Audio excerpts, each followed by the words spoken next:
হোটেলের শৌচাগার থেকে এক ব্যক্তির মৃতদেহ উদ্ধার। আলিপুরদুয়ারের জয়গাঁয়ে হোটেলে রহস্যজনক এই মৃত্যুকে কেন্দ্র করেই চাঞ্চল্য ছড়িয়েছে।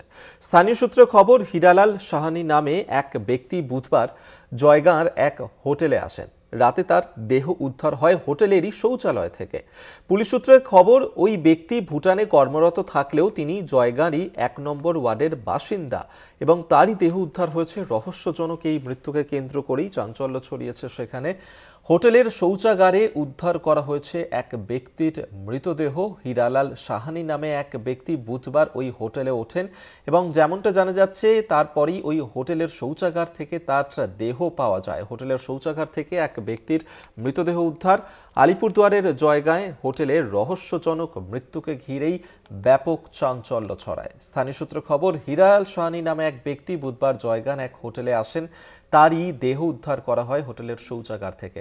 সৌম্যজিৎ সেন এই মুহূর্তে সৌম্যদীপ সেন আমাদের সঙ্গে টেলিফোনে রয়েছেন। প্রতিনিধি, বিস্তারিত জানবো। সৌম্যদীপ, এখনো পর্যন্ত পুলিশের কি প্রাথমিক অনুমান, কিভাবে মৃত্যু হয়েছে ওই ব্যক্তির, কি জানা যাচ্ছে?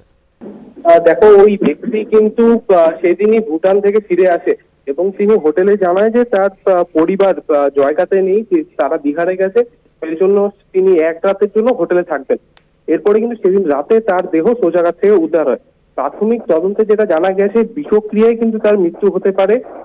এক ময়নাতদন্তের রিপোর্ট আসার পরেই কিন্তু পুরো ঘটনাটা স্পষ্ট হবে।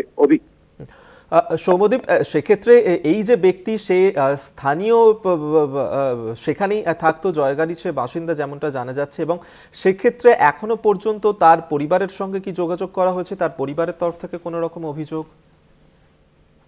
তার পরিবারকে কিন্তু জানানো হয়েছে, তার পরিবার রওনা দিয়েছে, এখনো পর্যন্ত কিন্তু তারা পৌঁছায়নি জয়গাঁতে।